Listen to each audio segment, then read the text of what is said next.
শাসনামলে গুমের সঙ্গে ভারতীয় সম্পৃক্ততা পেয়েছে গুম সংক্রান্ত তদন্ত কমিশন।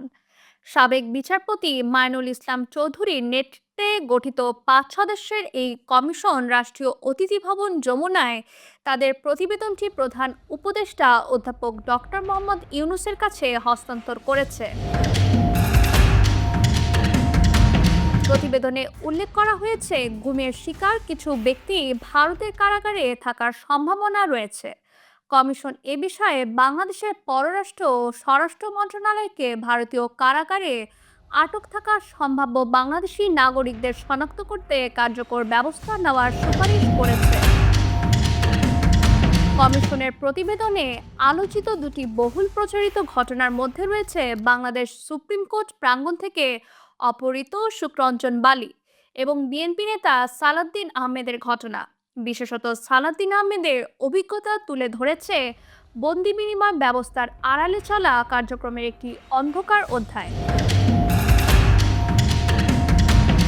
এছাড়া আইন শৃঙ্খলা রক্ষাকারী বাহিনীর কার্যক্রমে ভারতীয় হস্তক্ষেপের ইঙ্গিত মিলেছে। হুম্মাম কাদের চৌধুরীর অভিজ্ঞতায় দেখা যায়, কারাগারের বাইরে হিন্দি ভাষায় কথোপকথনের শব্দ শোনা যেত।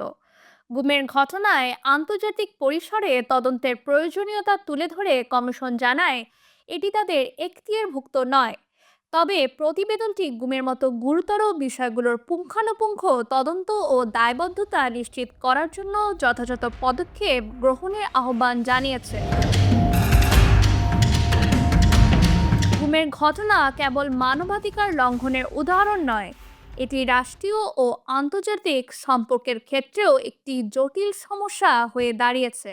ভবিষ্যতে এমন ঘটনার পুনরাবৃত্তি রোধে কার্যকর পদক্ষেপ নেওয়ার আহ্বান জানিয়েছে তদন্ত কমিশন।